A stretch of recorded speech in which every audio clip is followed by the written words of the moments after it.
이상입니다. 오늘 우리 주신 하나님 말씀은 사도행전 9장 1절로 9절까지 말씀입니다. 사도행전 9장 1절로 9절까지 말씀을 우리 한 절씩 교독하도록 하겠습니다.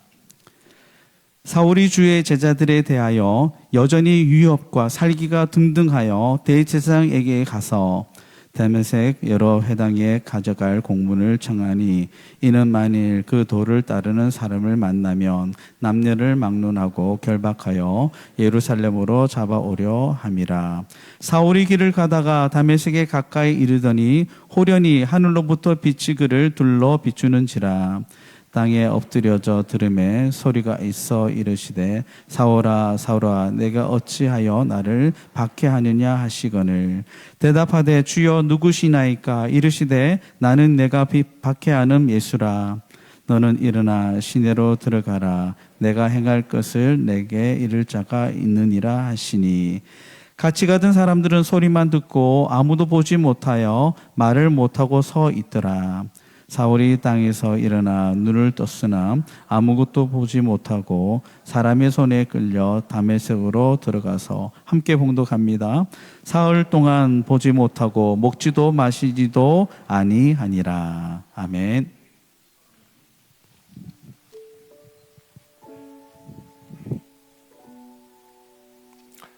할렐루야. 오늘 귀한 예배의 자리로 오신 우리 모든 성도님들 주의 이름으로 축복하며 환영합니다. 잘 오셨습니다. 우리 서로를 향하여서 한번 기쁨으로 축복하며 사랑의 교제, 성도의 교제 나누겠습니다. 앞뒤 좌우에 계신 분들하고 한번 축복해 주시기 바랍니다. 축복합니다. 사랑합니다. 네. 이럴 때 좀 사랑의 고백도 한번 해보세요. 사랑합니다. 우리 귀한 찬양, 또 오늘 할렐루야 찬양대 귀한 찬양 감사합니다. 정말 하나님께서 이 찬양으로 영광 받으신 줄로 믿습니다. 혹시나 오늘 몸이 좀 불편하신 분들이 계시다면 예배 가운데 하나님의 치유의 역사가 일어나시길 축원합니다. 또 간절한 열망을 가지고 이 자리에 오신 모든 분들, 하나님이 여러분을 만지실 때에 놀라운 또 회복과 또 문제 해결의 역사를 허락하실 줄로 믿습니다. 오늘 그래서 주일 예배는 수지 맞는 날입니다. 잘 오셨어요. 감사합니다. 오늘 본문은 기독교 역사에 있어서 가장 극적이고도 놀라운 회심의 장면을 기록하고 있습니다. 그 회심의 주인공은 예루살렘에서부터 그토록 사납게 그리스도인들을 박해하던 사울이었습니다. 인간적인 면에서 보면 사울은 회심할 만한 사람이 아니었습니다. 그의 배경은 철저한 유대교였어요. 유대교를 위하여서는요, 물불을 가리지 않는 자, 유대교의 해가 된다는 일이 일어난다면 그는 나서서 막는 사람이었습니다. 그는 유대교의 가장 최고의 스승이라고 불리는 가말리알 밑에서 율법을 수련했던 자입니다. 그가 얼마나 율법에 정통했던지 나중에 그 회심한 후에 그가 고백하잖아요. 자신은 율법에 있어서는 흠이 없었다라는 얘기를 합니다. 이게 무슨 얘기냐면요, 율법을 100% 다 지켰다라는 얘기예요. 하나도 흔들림 없이 철저하게 율법주의자였어요. 유대교를 지키는 일이라면 그 어떤 것도 불사했던 사람, 그에게는 그래서 그 열정이 있었어요. 근데 그 열정이 이 유대교를 해하는 자들에 대해서는 아주 사납게 살이와 위협이 가득한 모습으로 나타나기까지 하잖아요. 오늘 1절이 그 마음을, 그의 상태를 보여주고 있는 겁니다. 오늘 1절을 보세요. 거기 보시면 같이 한 목소리 읽으실까요? 사울이 주의 제자들에 대하여 여전히 위협과 살기가 등등하여 대제사장에게 가서, 얼마나 그가 유대교를 위하여서 이 모든 일들을 방해하는 것처럼 보였던 그리스도인들을 죽이기 위해 대제사장에 가서 허락을 받고 다메섹까지 가서 이것을 행하려고 했다. 이 살기가 등등했다. 위협으로 가득 차 있다. 유대교에 이토록 열심히 였던 사울이 그런데 하나님의 강건적인 역사로 예수님을 만나게 됩니다. 그것도 다메섹에 있는 그리스도인들을 죽이고 잡기 위하여서 가는 도중에 초자연적인 주님의 역사를 경험함으로 순식간에 회심을 해버립니다. 그리고 이 회심으로 인하여서 사울은 기독교 2000년 역사의 가장 위대한, 가장 놀라운 사도의 길, 그리고 복음 전파자의 길을 가게 됩니다. 자, 그러면 여기서 사울이 회심한 것이 과연 무엇이기에 그가 이렇게 한순간에 완전히 꺾여져서 주님을 위한 자로 살게 될 수 있었던 것일까? 원래 이게 대나무가 꼿꼿하면요, 휘는 게 아니라 그냥 탁 부러지잖아요. 마치 그런 것처럼 어느 곳에도 타협하지 않냐고 그냥 자기의 원하는 바를 이루기 위해서 꼿꼿하게 갔던 그 자가 한순간에 다메섹 도상에서 꺾여버립니다. 과연 그가 했던 이 회심은 무엇이었기에 이렇게 한순간에 바뀔 수 있었던 것일까? 이것을 알기 위해서는요, 사울이 예수님을 만나는 과정 속에 체험했던 영적인 체험 두 가지를 우리가 단계적으로 알아봐야 합니다. 이것을 통해서 우리 역시도 하나님을 만난 자로서 과연 이 회심의 과정이 있었는지를 되돌아보고, 혹시나 이 회심이 무엇인지를 잘 모르는 분들도 한번 이 말씀을 통하여 정리하시기를 간절히 소망합니다. 사울이 다메섹 도상에서 경험했던 회심은 두 가지가 단계적으로 이루어지는데, 그 첫 번째가 뭐냐면 영적인 눈이 떠지게 되었다는 겁니다. 우리 오늘 3절을 한번 보세요. 3절의 말씀 같이 봉독합니다. 사울이 길을 가다가 다메섹에 가까이 이르더니 호련히 하늘로부터 빛이 그를 둘러 비추는지라. 이 다메섹이라고 하는 곳은 지금의 그 시리아라고 하는 나라의 수도 다마스커스를 얘기를 합니다. 그러니까 이 다마스커스는 굉장히 오래된 도시예요. 지금도 현존하는 도시입니다.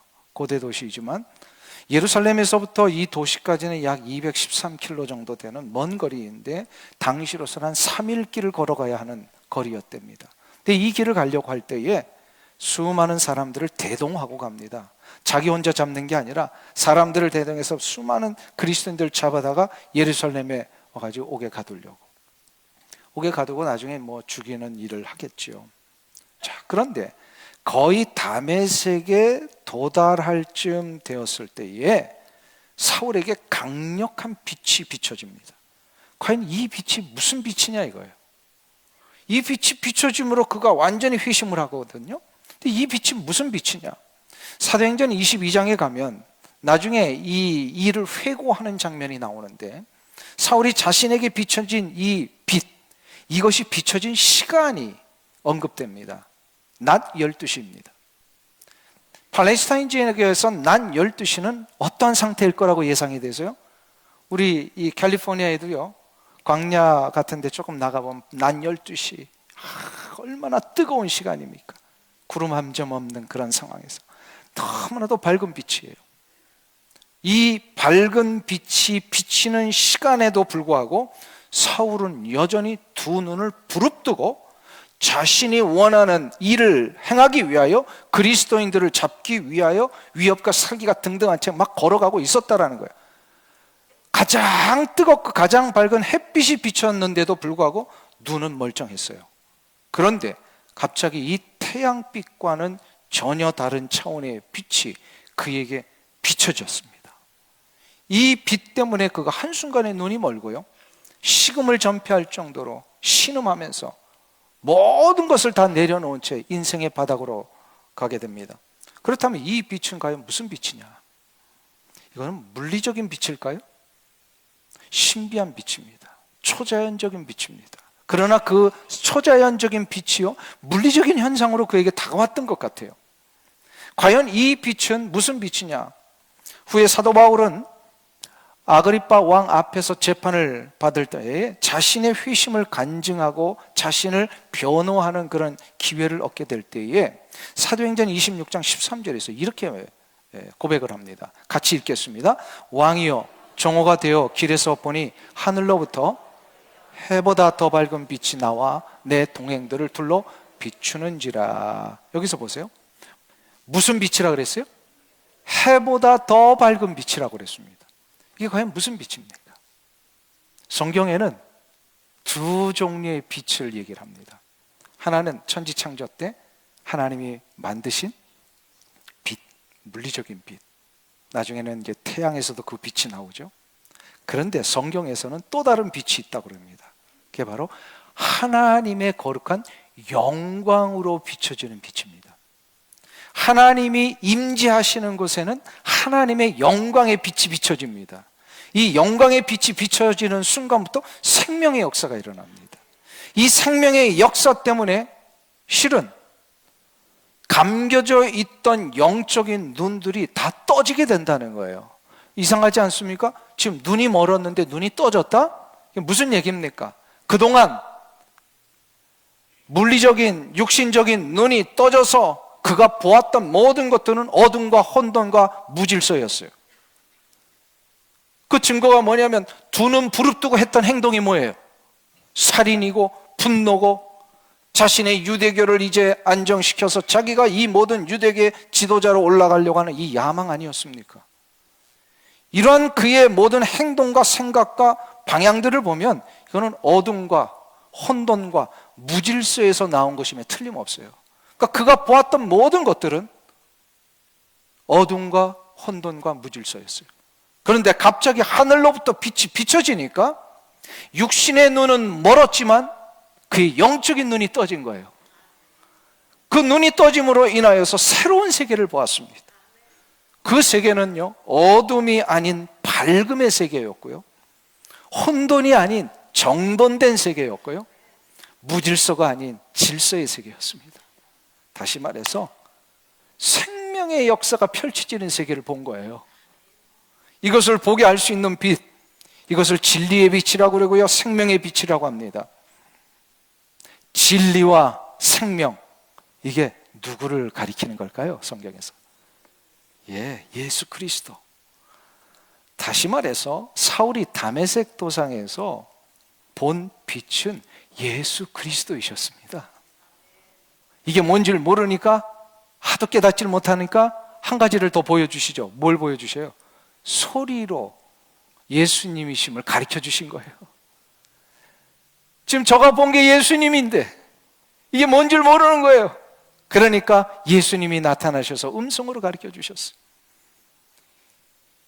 이 빛을 본 순간 눈이 안 보이게 되었다라고 하는 것은 어둠과 혼돈과 무질서에 대해 눈이 감겨졌다라는 거예요. 이제는 그거 더 이상 볼 수 없게 되었다라는 거예요. 눈이 안 보인 이 3일 동안에 사울은 분명히 식음을 전폐하면서 한 가지를 깨달았을 거예요. 그게 뭐냐면 자신이 유대교를 향하여 그렇게 열심과 특심이 있었던 이 모든 일들은 결국 다른 사람들 죽이는 일이었으니까 이게 어둠의 도구였구나. 그가 이제 비로소 깨달은 거예요. 영적인 눈이 떠지니까 지나온 자신의 모든 삶이 어둠의 시간이었다는 걸 깨달은 거예요. 자신이 원하는 바를 위해 걸림돌이 되는 자들을 거침없이 죽이는 이 일이 결국 하나님의 공동체를 혼돈 속에 빠뜨리는 엄청난 죄라는 것을 드디어 3일 동안 깨달았어요. 의기양양하게 살던 그의 삶, 야망을 위하여서, 정치적인 입지를 위하여서 달려갔던 그 삶이 얼마나 무질서한 삶이었는지를 비로소 깨닫게 되었다는 겁니다. 이것이 바로 회심한 자들에게 나타나는 아주 중요한 증거입니다. 회심을 하기 위해서는 반드시 하나님의 영광의 빛, 임재하심의 빛, 다시 말해서 진리의 빛, 생명의 빛이 그에게 비춰져야 합니다. 이때 성령님께서 역사하셔서요, 그의 눈이 떠지게 됩니다. 자, 그러면 이 자리에 앉아 계신 여러분에게 오늘 묻습니다. 여러분은 회심하셨습니까? 회심하신 거 맞죠? 아멘?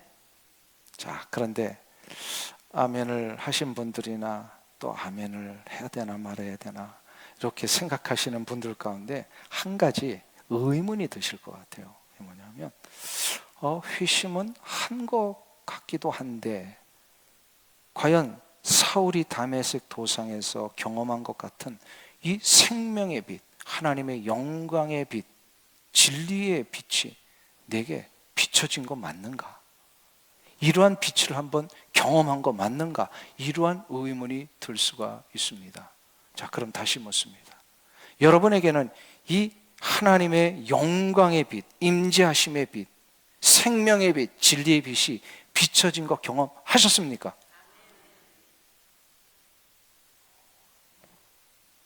다시 한번 물을게요. 대답을 안 하신 분들이 좀 있어요. 이 빛이 비춰진 것을 경험하셨습니까? 네. 실은 비춰진 것을 경험했는데도 불구하고 그것이 뭔지를 모르는 분들도 꽤 있어요. 그게 뭔지를 모르고. 그래서 그것이 내게 비춰졌는지 안 비춰졌는지를 확인하는 방법이 하나 있습니다. 이거를 사도 바울이 고린도 교회 성도들에게 아주 중요한 말씀으로 그 가르침을 주셨어요. 고린도 후서 4장 6절입니다. 우리 다 같이 한 목소리로 봉독하겠습니다. 어두운 데 빛이 빛이라 말씀하셨던 그 하나님께서 예수 그리스도의 얼굴에 있는 하나님의 영광을 아는 빛을 우리 마음에 비추셨느니라. 여기서 예수 그리스도의 얼굴에 있는 하나님의 영광을 아는 빛이 우리의 마음속에 비춰진 것이다라는 말씀을 합니다.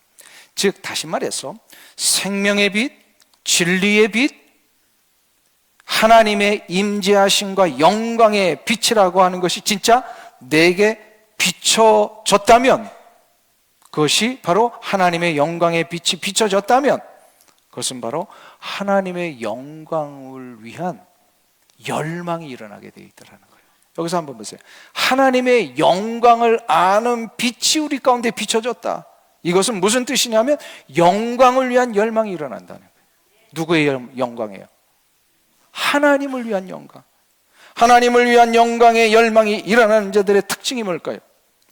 그동안은 나의 삶, 나의 욕망, 나의 이익을 위한 삶에 그토록 투자했고 집중했고 거기에 몰두했던 나의 삶인데, 어느 날 어떤 이에게는 갑자기, 또 어떤 이에게는 이것이 서서히 깨닫지도 못하는 사이에 나에게 생명의 빛이, 진리의 빛이, 하나님의 영광의 빛이 비춰짐으로 인하여서 나의 우선순위가 바뀌기를 시작을 합니다.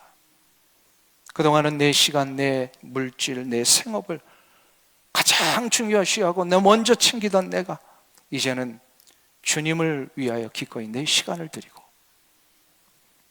주님의 나라와 교회 공동체를 위하여 나의 물질을 드리고, 내가 땀 흘려 일하고 있는 이 생업의 현장에 그동안은 나의 경제적인 유익만을 위한 현장으로 여겼다가 어느 순간부터인가 이 현장이 하나님의 나라의 확장을 위한 영광의 현장이 되기를 위해 기도하기를 시작한 거예요.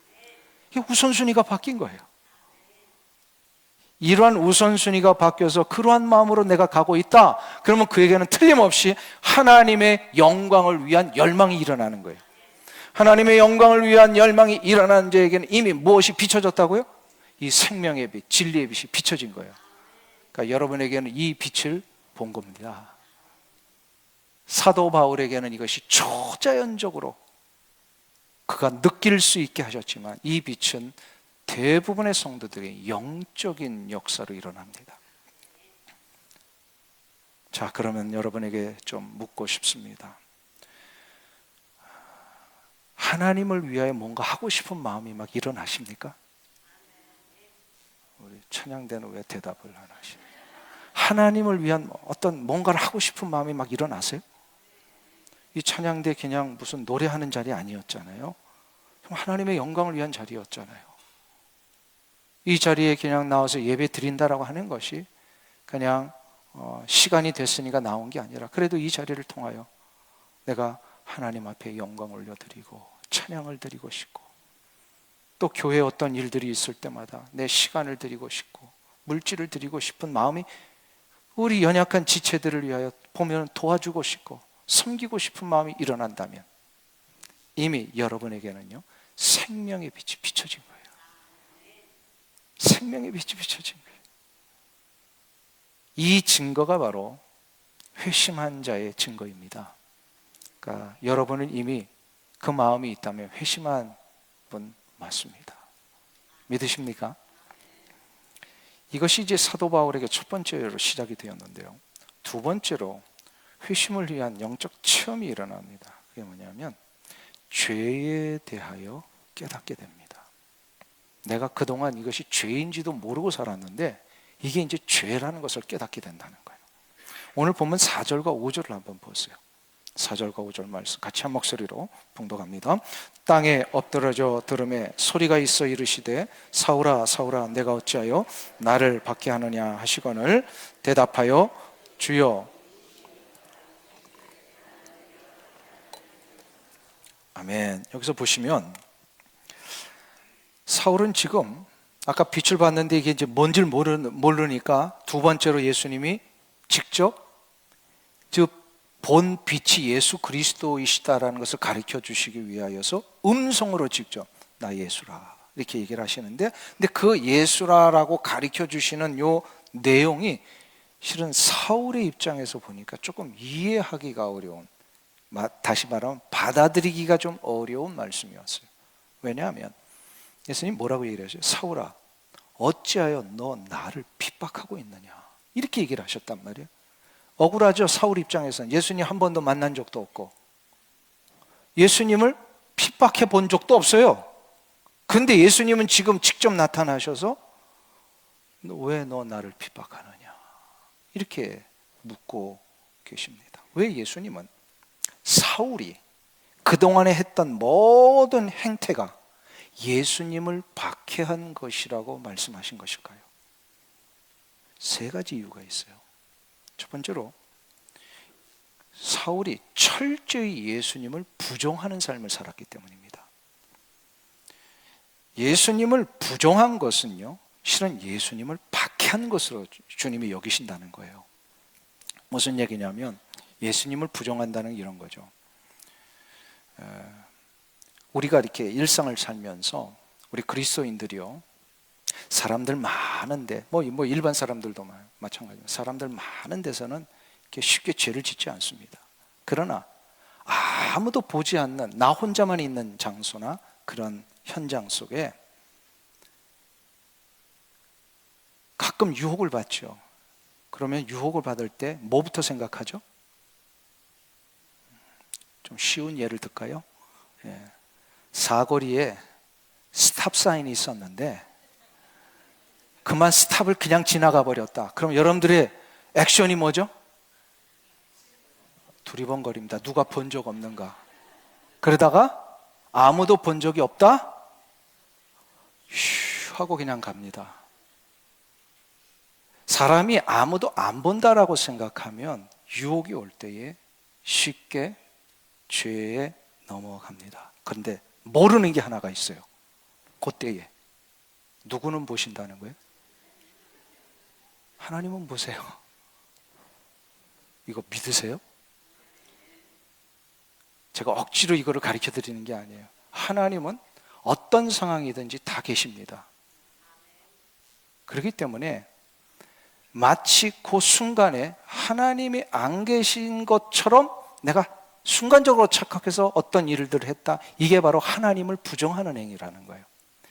사울이 지금 그런 죄를 저질렀다는 거예요. 주님은 분명히 임재하셨음에도 불구하고 사울의 눈이 영적으로 어두워져 있었기 때문에 예수님이 안 계신 것처럼 행동을 했다는 거예요. 그것이 바로 죄요. 그것이 예수님을 박해한 것이다. 자, 그런데 두 번째로 사울이 예수님을 박해했다는 것은 사울이 불의한 자들의 편에서 모든 행동을 했기 때문에 이거 예수님을 박해한 것이다 라고 말씀을 합니다. 이 불의한 자라고 하는 것은 실은 그 시대에 예수님을 거부했던 모든 사람들을 얘기를 합니다. 대표적인 사람들이 예수님을 십자가에 못 박았던 유대 종교 지도자들과 유대의 관원들, 이들은 실은 스스로 성경을 잘 알고 있다고 생각한 사람들이에요. 서기관과 바리새인과 율법사들, 이런 사람들이요, 다 성경의 정통에 있다고 생각했는데 왜 예수님을 십자가에 못 박았을까요? 저들이 취사 선택을 한 거예요. 율법에 대해서. 모든 성경은 결국 솔직하게 정직하게 다 보면 예수 그리스도에 대한 예언으로 귀결되는데 이거를 빼버린 거예요. 그리고 자기들이 원하는 것만 취해서 성경을 지키고 있었더라는 거예요. 왜 그렇게 했을까요? 예수 그리스도에 대한 예언과 예수님에 대한 모든 말씀을 다 빼버린 이유가 뭐냐면 예수님을 받아들이는 순간 자기들이 누려왔던 모든 종교적인 기득권이 다 무너지기 때문이에요. 다 이게 인간적인 계산이에요. 정치적인 계산이에요. 출세와 성공을 위하여서 사울이 그가 했던 모든 일들, 이런 사람들과 타협을 하고 이런 사람들과 동조해서 불의한 자들의 한편이 되어서 살았기에 그것이 바로 예수님을 박해한 것이다. 자, 그런데 마지막 세 번째 이유가 실은 더 심각한 이유입니다. 그것은 의롭게 살아가는 그리스도인들을 박해한 것이 예수님을 박해한 것이다. 이렇게 주님이 말씀하고 계십니다. 그리스도인들이란 누구를 가리키죠? 어떤 의미이죠? 여러분은 그리스도인 맞습니까? 네. 옆에 분이 좀 확인을 좀 해주세요. 요 분이 그리스도인 맞아요? 옆에 계신 분 그리스도인 맞아요? 네. 자, 그럼 맞다고 생각하는데 어떤 근거로 이분이 그리스도인이라는 것이 맞다고 결정을 하셨습니까? 이분이 뭐 때문에 그리스도인이라고 여러분은 여기고 계십니까? 지금 좀 옆에 분 보시면서 의아해 하시는 분이 나오면 안 됩니다. 예. 과연 이분이 그리스도인이라고 생각해야 될 이유가 뭡니까, 여러분들? 뭐 때문에? 다른 이유를 다 우리가 뭐 여러 이유를 들겠지만 그걸 일단은 뒤로 하고요. 가장 중요한 이유가 있습니다. 그리스도인이라면 그분의 삶이 진정 예수 그리스도를 주인으로 여기며 살고 있어야 됩니다. 맞죠? 예수님이 주인이시다라고 하는 것을 분명하게 이분이 붙들고 살아야 그리스도인이 되는 거예요. 근데 그리스도인이 된 자는 그래서 반드시 예수님을 주인으로 모시고 살아가는 자들이라면 이 옆에 있는 그리스도인을 무시하고 박해하고 살인한다라고 하는 것은 그 옆에 있는 분이 주인으로 섬기고 있는 예수님을 욕되게 하는 것입니다. 그러므로 그리스도인들을 박해하는 것이 예수 그리스도를 박해하는 것으로 주님이 여기신다는 거예요. 사울이 지금 이 문제에 빠진 거예요. 뭐 눈이 가려져 있고 그게 뭔지를 몰랐으니까. 그런데 사울에게는 그러면 뭐 예수님이 주인이시다 이거 이전에 왜 옆에 있는 그리스도인들을 죽인 것일까요? 살인한 것일까요? 그런 두 가지 이유가 있어요. 아까도 말씀드렸듯이 첫 번째는 표면적인 이유 때문에 그래요. 표면적인 이유는 뭐냐면 이들이 그리스도인들이라고 부르는 이 집단들이 유대교를 어떻게 하는 거예요? 무너뜨리고 있다고 생각을 한 거예요. 그래서 가만 보니까 유대교의 해가 될 것 같거든요. 그래서 그리스도인들을 표면적으로 박해를 했어요. 근데 더 근본적인 이유가 있어요. 이걸 내면적인 이유라고 합니다. 그것은 바로 뭐냐면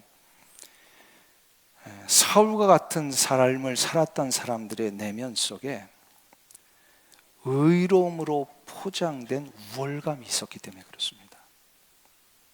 그러니까 무슨 얘기냐면 내가 이렇게 의로운 삶을 살고 있는데 갑자기 가당치도 않은 사람들이 나타나서 자기들이 또 의롭다라고 얘기를 하는 거예요. 아까 말씀드렸죠. 사울은 율법을 어떻게까지 지켰어요? 100% 지킨 사람이에요. 그래서 자기 스스로는 의롭다라고 생각을 했어요. 그런데 자기에 비하면 율법도 제대로 지키는 것 같지 않고 뭐 이렇게 보면은 아무것도 아닌 것 같은데 자기들 스스로 의로운 자라고 여기는 사람들이 나타났어요. 누구예요? 그리스도인들. 그리스도인들은 의로움의 기준을 뭐로 여겨요? 율법을 100% 지켰느냐로 하지 않고 어떻게 해요? 예수 그리스도를 나의 구원자로 받아들였느냐? 이게 하나님이 우리에게 주시는 인생 최고의 선물이에요. 비록 나는 죄가 많고 나는 연약하고 내 인격과 내 성향과 이 모든 것 따져봐도 의로운 것이 하나도 없는데 예수 그리스도를 받아들이기만 하면 우리를 의로운 자로 여기시겠다라는 거예요. 그러니까 사울의 입장에서 보면요, 이거는 웃기는 얘기예요. 아니, 율법을 이렇게 다 지켜야 의로운 자가 되지. 근데 우리의 입장에서 사울을 보면 또 웃기는 사람이에요. 왜요? 예수님은 뭘 가르쳐 주셨어요? 예를 들어서 이런 거죠. 옆에 있는 사람을 진짜 칼로 죽이지 않아도 그 사람을 미워하면 어떻게 된다? 살인한 자라 그랬어요. 그러면 예수님의 말씀의 기준에서 보면 사울이 율법을 100% 지킨 자예요, 아니에요? 못 지킨 자예요. 나중에 사울이 회심하고 나서 그래서 자기가 가만히 생각해 보니까 이 율법을 다 지킬 수 있는 사람은 세상에 아무도 없다라고 고백하잖아요.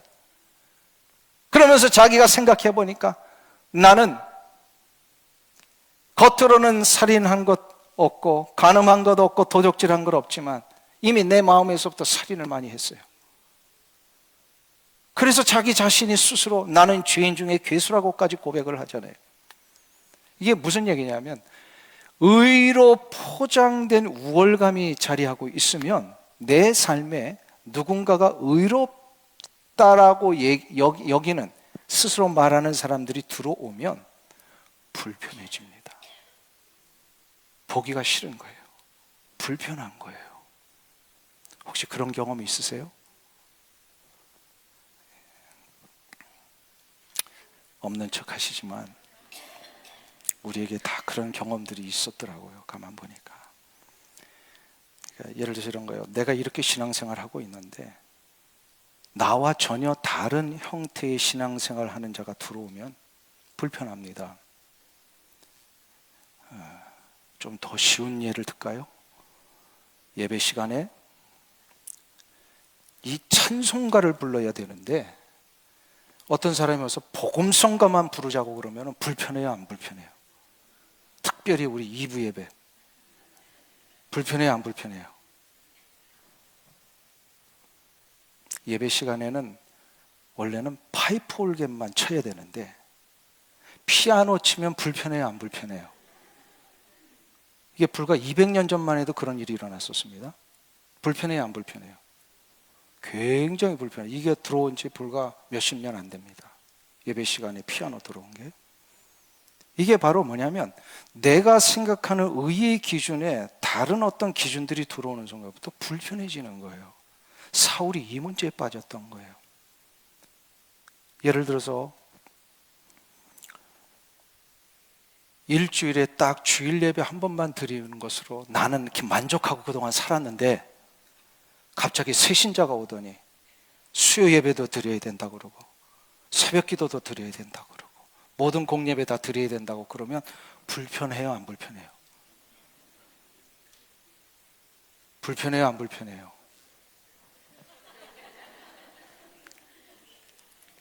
이게 바로 왜곡된 의로움입니다. 이런 왜곡된 의로움이 있을 때에 사람들은 자기의 의로움을 변호하기 위해서 어떤 얘기를 하는지 아세요? 꼭 신앙생활을 저렇게 해야 해? 이러한 왜곡된 의로움은 왜곡된 편견과 교만을 일으키게 됩니다. 결국 하나님은 우리의 어떤 행위와 우리의 자격이나 조건을 보신 것이 아니라 그 사람 자체를 사랑하셔서 구원해 주셨다라고 하는, 그리하여 모두가 다 의로운 자의 자리로 옮겨졌다라는 이 사실을 망각하면 사울 같은 문제가 일어난다는 거예요. 지금 이러한 문제 때문에 그가 어떻게 한 거예요? 옆에 있는 그리스도인들을 죽인 거예요. 옆에 있는 그리스도인들이 들어오니까 유대교 입장에서 보면 불편해요. 그래서 그리스도인들을 죽였어요. 그 그리스도인들을 죽인 것이 바로 예수님을 박해한 것이다. 자, 그러면 우리는 어떻게 살아야 할까요? 아까 세 가지가 있었습니다. 첫 번째로 예수님을 박해한 것은 뭐라 그랬어요? 다 잊어버리셨구나. 금방 얘기를 했는데. 첫 번째로 뭐라 그랬어요? 아까 우리 한번 다시 띄워줄래요? 그걸. 예수님을 철저히 부정한 것. 이게 부정한 거에 뭐라는 거예요? 예수님이 안 계시다고 착각하고 사는 거예요. 그럼 두 번째로 무슨 문제가 있었다 그랬어요? 불의의 편에 섰다고 그랬어요. 그리고 세 번째로는 그리스도인들을 박해한 것이다라고 그랬어요. 자, 그러면 이것을 우리가 반대로 결단을 하면 됩니다. 첫 번째로 우리의 삶에서 누가 보든지 안 보든지 언제나 주님이 내 삶에 함께하고 계심을 잊지 않고 가야 합니다. 지금 이 자리에도 주님이 함께 계심을 믿으십니까? 여러분들이 혼자 운전할 때도 내 옆자리에 주님이 계심을 믿으십니까? 아무도 안 보는 상황과 또 현장에서 그 모든 이들이 못 볼지라도 주님은 보고 계심을 확신하십니까? 이거 잊지 않고 살아야 합니다. 그럴 때에 유혹이 와도 죄의 어떤 공격이 들어와도 이겨낼 수가 있습니다. 네, 두 번째로 불의한 자들과 결별을 해야 합니다. 하나님의 하나님 되심과 예수 그리스도의 구원자 되심을 부정하고 폄하하는 모든 이론, 세력, 시대적인 움직임들, 이런 것들과 우리는 단호히 결별해야 합니다. 그리스도인들이 받는 공격 중에 하나가 대표적인 이럽니다. 왜 그리스도인들은 세상의 일에 동조하지 않느냐? 그 중에 대표적인 게 왜 사회를 위하여 섬기지 않느냐? 이런 얘기를 합니다. 사회를 위하여 교회가 섬기는 거 맞아요? 틀려요? 맞습니다. 그러나 우선순위를 잘 따지면서 해야 합니다. 많은 사람들이 교회를 자선단체로 전락을 시키려고 합니다. 교회는 자선단체가 아닙니다. 교회는 구원을 이루는 생명의 공동체입니다. 영혼을 구원하여 그 영혼을 살려내는 일에 교회가 세워진 거예요. 이 일을 위하여 저 대상이 빵이 필요하면 빵을 주는 것이고 옷이 필요하면 옷을 주는 것이죠. 옷 자체를 주고 빵 자체를 주는 것이 교회의 목적이 아니란 말이에요. 목적은 뭐예요?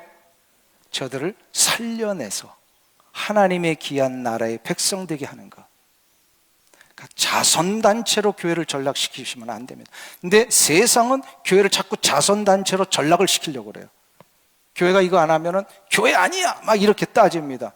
우리는 그거 말고도 교회 다음을 이루기 위해서 해야 할 일이 너무 많은데, 영혼의 구원함을 위하여서. 그러니까 우선순위를 잘 따지셔야 돼요. 이게 바로 세상이 우리를 자꾸 이상한 쪽으로 몰고 갑니다. 세상의 기준에 우리가 따라가는 것이 아니라 우리는 우리의 기준 속에 세상이 들어오게 해야 합니다. 그래서 그리스도의 진리를 세상에 선포하는 자들이 되어야 합니다. 세상을 따라가는 자들이 아니라 세상을 이끌고 가는 자들이 되어야 합니다. 그래서 하나님의 말씀의 원칙과 기준이 무엇인지를 분명히 알려주고 그것대로 사는 자의 능력이 얼마나 놀라운 것인가를 보여줄 수 있어야 되는 것입니다. 이게 바로 우리 교회가 아주 중요한 원리예요. 네. 그러니까 교회가 사회를 위해서 뭐 이렇게 기부 안 하고 이런 것 때문에 욕하면 된다 안 된다. 네. 우리 교회가 그렇다고 안 하는 게 아닙니다. 하고 있어요. 그러나 우리 교회를 바라본 진정한 기준과 우선순위를 잘 겸하셔야 돼요. 이런 것을 자꾸 막 교회를 폄하시키는 자들과 결별을 해야 된다는 거예요. 자, 그럼 마지막 세 번째로, 아까 예수님을 박해한 것이 뭐라 그랬어요? 세 번째, 그리스도인들을 박해한 것이 예수님을 박해한 것이라 그랬으니까 이걸 반대로 하면 뭐예요? 의를 쫓아 사는 모든 그리스도인들과 함께 동행하여 격려하고 사랑하는 삶을 살아야 합니다. 예수님을 주인으로 모시고 사는 자들을 존중하고 섬기는 것과 사랑하는 것이 바로 그 주인 대신 예수님을 존중하고 섬기며 사랑하는 거예요. 믿으십니까? 이걸 반대로 하면 어떻게 되죠? 예수님을 주인으로 모시는 자들을 존중하지 않고 사랑하지 않으면 어떻게 돼요? 다메섹 도상에서 들려준 예수님의 음성이 들려지는 겁니다. 너는 어찌하여 나를 박해하느냐? 그러나 우리 그리스도인들이 서로를 섬기고 존중하고 사랑하고 함께 독려하며 격려해주는 삶을 살 때 주님은 이렇게 말씀하실 것 같아요. 너는 진정으로 나를 위하는 자이구나. 이 귀한 주님의 음성이 여러분께 들려지기를 축원합니다. 그래서 내 옆에 계신 이 성도님을 대하는 것이요, 곧 누구를 대하는 거예요? 예수님을 대하는 것입니다. 믿으십니까? 이거 잊지 않고 끝까지 주님을 기쁘시게 드리고 주님을 존중하는 길로 여러분들 걸어가시길 주의 이름으로 축원합니다. 기도하겠습니다. 자비하신 아버지 하나님, 나 같은 인생을 조건 없이 사랑하셔서 구원하심으로 의의 반열에 올려주심을 인하여 감사와 찬송과 영광을 올려드립니다. 이제 나를 구원하신 하나님의 은혜에 걸맞게 언제나 예수 그리스도를 높이며 찬양하며 내 주변에 있는 많은 그리스도인들을 격려하고 용기를 주며 사랑하는 삶으로 나아가게 하여 주시옵소서. 그리하여 주께서 우리에게 주신 이 귀한 삶을 사는 자에게 보장한 이 귀한 축복, 너는 나를 진정으로 위하는 자이구나, 이 칭찬과 격려를 모두가 받는 인생 되게 하여 주시옵소서. 예수님의 이름으로 기도하옵나이다. 아멘.